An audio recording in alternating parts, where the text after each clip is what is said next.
Hello, everybody. Happy Labor Day. Happy Monday afternoon. 6 days away from Seahawks action, guys. 6 days away.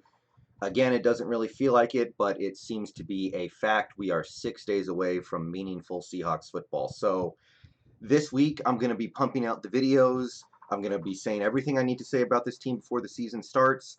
And before we play the first game, I'm going to have everything out there on the table about how I feel about this team and what I'm expecting from this season. So in today's video, we're going to be debuting a new series of videos that I plan on making on a weekly basis for the whole season. After every game, I'm going to be making a video in this series discussing solely this topic. This video series is going to be called Road to 150. So let me describe what Road to 150 is. I did a study a few weeks ago where I compared our 2019 pass rush, which was one of the worst in the league, to the Pittsburgh Steelers pass rush, which was maybe the best in the league. And I wanted to see how far behind we were. And I wanted to use that information to kind of figure where we should be in 2020 for us to be satisfied with things. And if you recall, I came up with the Seahawks totaling 128 pressures. 128 pressures total in 2019. That is 8 pressures a game. Now, the actual number is less because if multiple players get a pressure on the same play, Pro Football Reference will count that as multiple pressures, even though it was only one play you got pressure on. So the actual number is probably closer to 115, maybe 110. I don't know. It doesn't really matter to me. I was just trying to get a comparison. And again, we can even argue that getting pressure from multiple players on the same play is more valuable. So I just kind of wanted to get a comparison. The Steelers last year in 2019 had 186 total pressures. That is more than 3.5 extra pressures per game. Again, the actual number is probably a little lower. It's probably closer to 170, maybe 165. But the point is, we were clearly lagging behind the best pass rushes in the league. So this year in 2020, my expectation, my hope, and my barometer for success is going to be 150 total pressures. 150 total pressures from the defense in 2020, or else something is wrong. And before I get into the nitty-gritty of this, that number does not come from anything specifically that we did this offseason, because I know everybody out there is going to say, we had 128 last year. The pass rush clearly got worse. I think pretty much everybody would think that. How are we going to get up to 150? The answer is I don't care. This expectation is born of the following facts. One, we had one of the worst pass rushes in the league last year. Two, it was clearly a need and an area that we needed to improve on in the offseason. Three, we entered the offseason with over 60 million, maybe 70 million in cap room. Four, there were many good pass rushing free agents we could have gotten. There were a couple players on this team who were good pass rushers who we could have retained, and we made the decisions that we made knowing all of this. We chose to make Bruce Irvin and Benson Mayowa the main pass rushing grabs of this offseason. We chose to let Clowney and Quentin Jefferson go to other teams. We chose this path. And even though we as fans can look at things right now and go, hey, this is bad, this is horrible, we got worse, we're going to have 100 total pressures this year, it doesn't matter to me. I don't care about that. The point is, this team, this front office, this coaching staff chose these players, chose these decisions, chose these draft picks, chose the defensive coach. They chose all of this stuff. They have to live with it. If the pass rush does not improve one way or the other this season, then I'm not going to preface anything by saying, oh, well, we didn't get the big free agents. We didn't get this guy. We didn't keep that guy. This guy did this. This guy did that. I don't care about that. Bottom line is, the pass rush needed to be the main point of improvement this offseason. If the decisions we made were bad, then the coaches and the front office need to be held fully accountable for that. So, 150. How do we get to 150 pressures in 2020? And you'll note 150 is still a lot less than 186, which is what the Steelers had. we're not going to have the best pass rush in the league this year, guys. I don't need us to have the best pass rush in the league. We have one of the best secondaries in the league. We have good linebackers. We have a great offense. We don't need the best pass rush in the league. We just need it to get better. We need it to be good enough for us to win games. We just need to get an extra pressure and a half, maybe 2 pressures per game, and it's fine. It's fine. I don't need these guys to be the 2013 Seahawks or the 85 Bears or the 08 Steelers or anything like that. I just need them to be closer to league average. I need them to be competent. So let's go through and see how this might happen. Let's try to figure out a path to 150. So first of all, my plan this season will be to make a video after every game when we get those metrics, the pressure metrics out, and I'm going to go over who got what pressures, how close are we, how are we doing, are we on pace to get to 150, who's showing up, who's not showing up, things like that. But this is going to be one of my main focuses this season. So I made a list of every player currently on the Seahawks defense, and I looked at what they did over the previous 2 years, and I tried to, from there, we're going to try to estimate what they might do in 2020, and we're going to see how hard it's going to be for this team to get to 150 pressures. If we get to 150, I'll live with the rest, to be clear. So, Rasheem Green, first guy up. In 2018, he was a young rookie. He did not play very much. He only played 201 snaps, and he only played in 10 games, so 20 snaps a game for 10 games. He had 2 pressures, didn't get a lot from him, didn't expect a lot. Took a big jump in 2019. He had 15 total pressures in 2019 in only 550 snaps. So if you take a look at players like Michael Bennett, who would play 800 snap seasons quite often, who you would expect 50 snaps a game from, generally speaking, it seems reasonable to expect that Rasheem Green's going to get more snaps in 2020, and he should get better. He's still a very young player. This is kind of the breakout year. So I'm going to go with, let's say, 30. Let's go with 30 pressures total for Rasheem Green in 2020. Benson Mayowa. We've had him before. He's a veteran. He's been in the league a long time. He's jumped from team to team. He's back. 2018, he had 16 pressures in 15 games, only 550 snaps. He was on the Cardinals then. In 2019, he maintained that more or less. 15 pressures in 15 games, but only 300 snaps with Oakland. So clearly, he was able to maintain a very high pressure rate in 2019. Now, he's getting older. He's been in the league a while. I don't know if it's a good idea to depend on him for 800 snaps a season, but it seems reasonable on this roster. He's going to get way more than 300 snaps, maybe to his detriment. But I think it's reasonable to say he could get up to, let's go with 24. Let's say 24 total pressures from Benson Mayowa. All right, L.J. Collier. 0 pressures in 2018 because he wasn't in the NFL. That's fine. 0 pressures last year, which is kind of not fine given he played in 11 games. Only 152 snaps, but 0 pressures is alarming. L.J. Collier, it's going to be very interesting this season. I don't like him. I don't like his skill set. I think his skill set might be better served to move to the interior. At the same time, he does have some talent, and if he can't get a few pressures this year, we have a real problem with him. And we have a real problem with our front office that scouted him and decided to draft him. So even though this was a funky offseason that did not help his development, because obviously last year he didn't get a chance to develop because of his injury, I'm going to say he gets on the field enough one way or the other to have, let's go with 7 pressures. And if he can't get to at least 5, we need to have a serious talk about this freaking front office drafting him in the first round or early second or whatever it was. I don't care. It doesn't matter. First round, I think.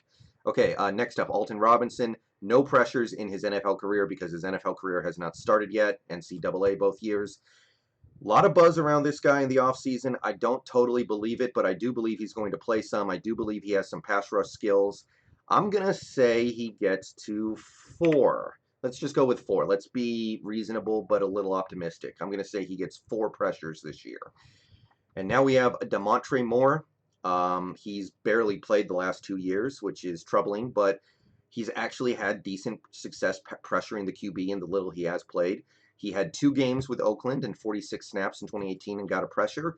2 games and 55 snaps with the Niners in 2019, and he had 3 pressures. So that's actually really good. Now, There are an assortment of reasons why he couldn't get on the field any more than that. He has 100 combined snaps in the last 2 years, basically, but he clearly has some ability to get after the QB, and I'm getting the sense that he's actually going to get some half-decent playing time this year, maybe 15, 20 snaps a game until at least Darrell Taylor gets back. So I'm going to go ahead and be a little optimistic here and say he gets 8.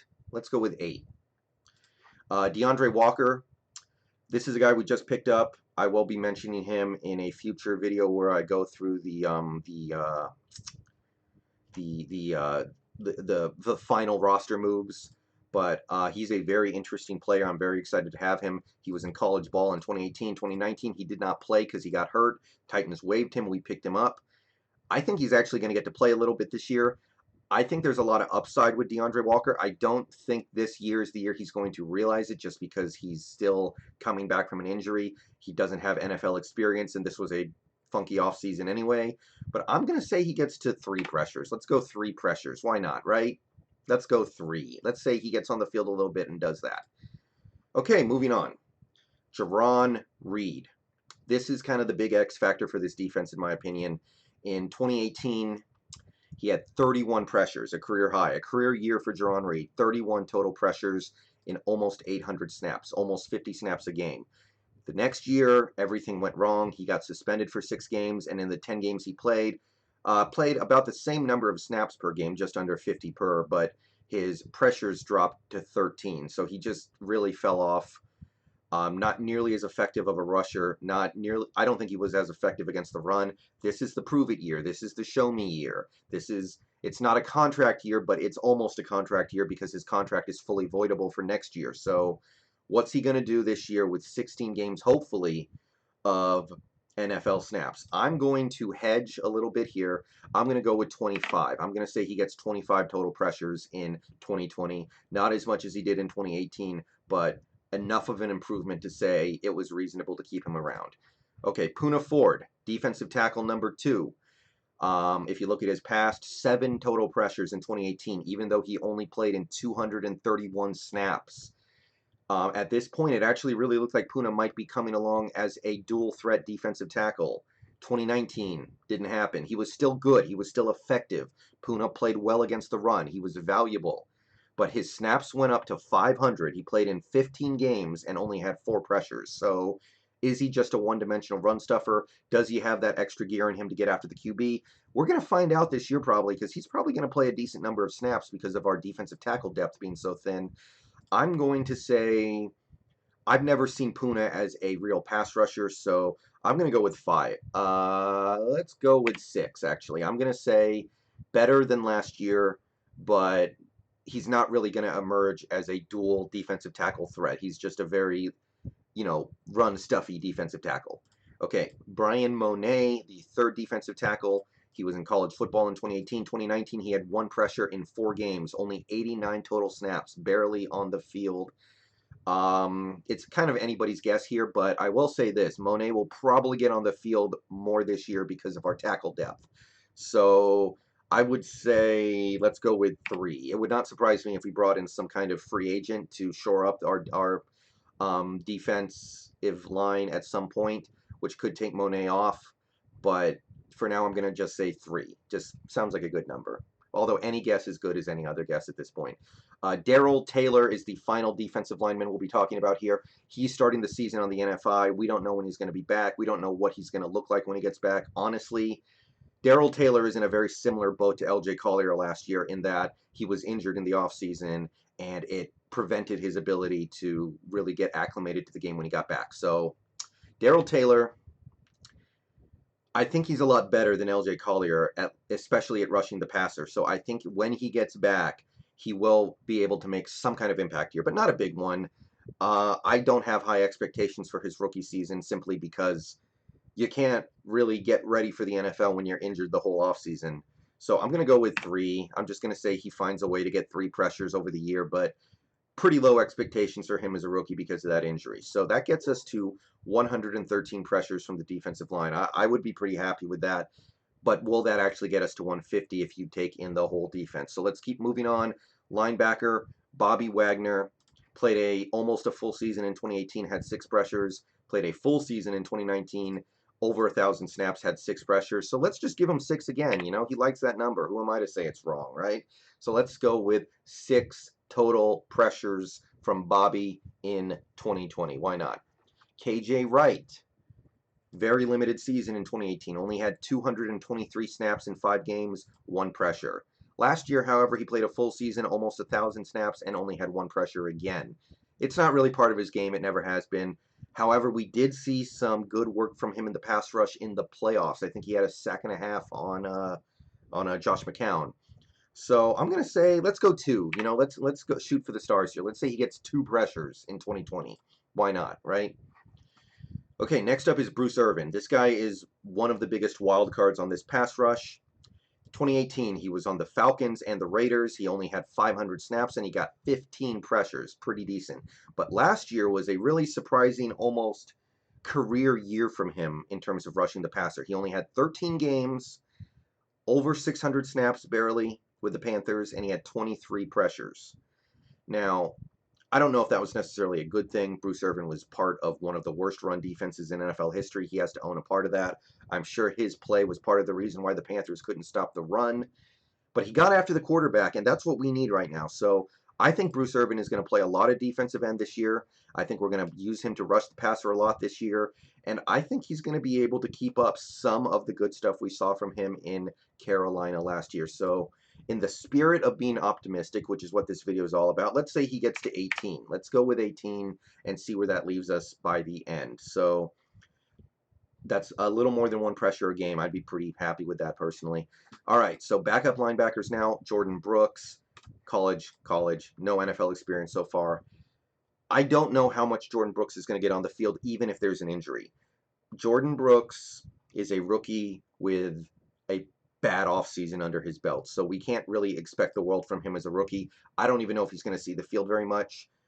I could see him getting a few snaps a game in situations where we feel like a speed guy is to our benefit over the experienced, slower veteran. So let's go with 1. Let's just give him 1, you know? Let's say he gets 1 QB pressure on the year. Cody Barton next up. Again, I don't know how much he's going to play. My gut is actually that Cody Barton will get on the field in front of Jordan Brooks if there's an injury because of Cody Barton's experience. He has a little bit of experience. So 2018, he had no pressures because he wasn't in the NFL. Last year, he had 151 snaps, and he had 2 pressures, which actually isn't all that bad. So this year, I'm going to give him 1. I'm going to say he gets on the field enough to get 1 pressure, just add on. And yeah, that gets us to BBK, who played 4 snaps last year and had 0 pressures, because what are you going to do with 4 snaps? I don't think he's going to get on the field on defense this year at all unless everybody gets hurt, so I'm going to say 0. No reason to believe that he's going to get on the field when he has 2 guys in front of him and he's already undersized as is. Okay, now we get to the defensive backfield. This is where we need to make up some of the difference. This is where we need to improve a little bit in order to get to 150, but we're not far off. And I don't feel like I'm doing anything too unreasonable so far. So as you can see, it's not going to be easy. It is doable. It is doable. So let's see how else we can get there. Okay, cornerbacks. Shaquille Griffin had almost 1,000 snaps, over 900 snaps in 2018, over 900 snaps in 2019. No pressures. I think he blitzed a grand total of like 3 or 4 times. So it's not his game. It's not the way we use him, and it's really not the way we should use him. So I'm going to say 0. Quentin Dunbar, same boat. I think he got blitzed a grand total of 2 in his career in Washington, at least over the last 2 years. 0 pressures in 7 games in 2018.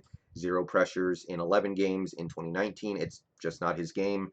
I could see us maybe sending him on the blitz once or twice like we did Trey Flowers last year, and maybe he gets a pressure that way, but I'm going to say 0.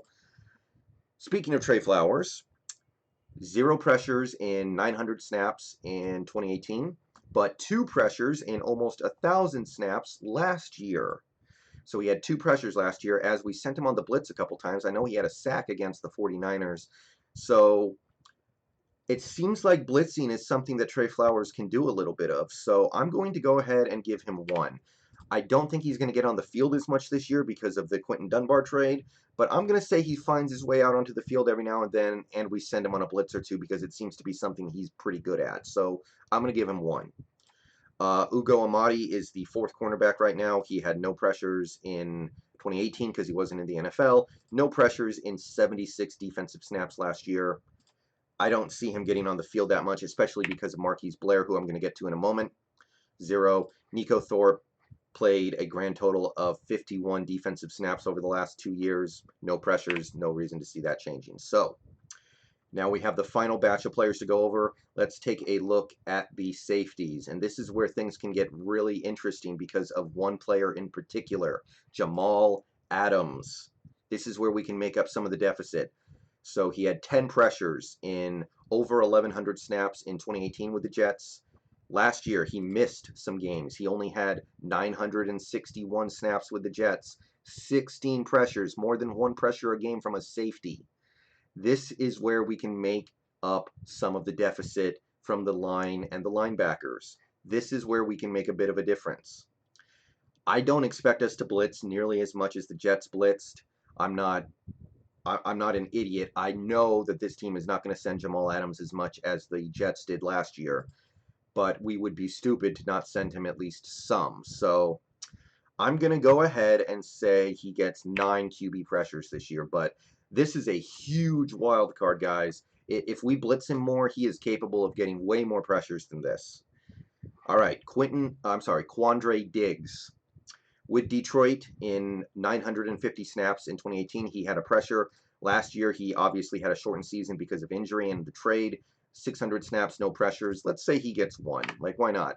Bradley McDougald was getting sent on the blitz a little bit in the playoffs against the Eagles. So it seems like this team is a little more open to blitzing safeties than usual. So let's give him a pressure. It could be 2. It could be 3. Whatever. All right. Marquise Blair. And this is a very interesting one. To look at his past real quick, nothing in 2018 because he wasn't in the NFL. Last year only played 230 snaps in the NFL on defense and had 0 pressures. But position might be changing this year. He might play a lot of nickel cornerback. If he plays nickel cornerback, expect to see him blitz a decent amount. I remember in 2017 we used Justin Coleman as a blitzer more often than I expected. I expect Marquise Blair to be used as a blitzer a little more than expected as well. Will it be successful? Will it result in positive things? We're just going to have to wait and see. Let's give him 5 pressures and see where that puts us at the end.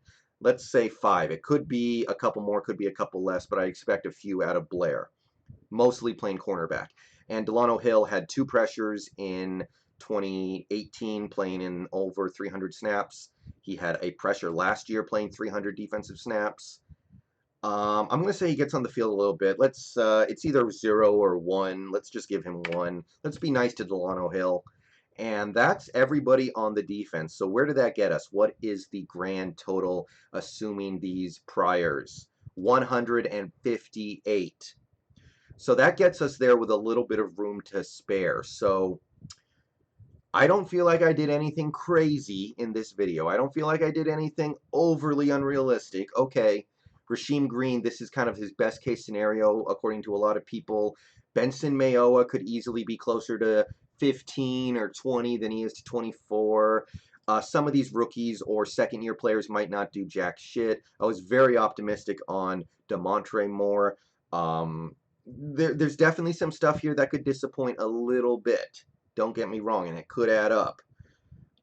Bruce Irvin is another one. I don't even know how much he's going to play defensive end. I'm assuming it's going to be a good amount because of our roster, but I don't know for sure.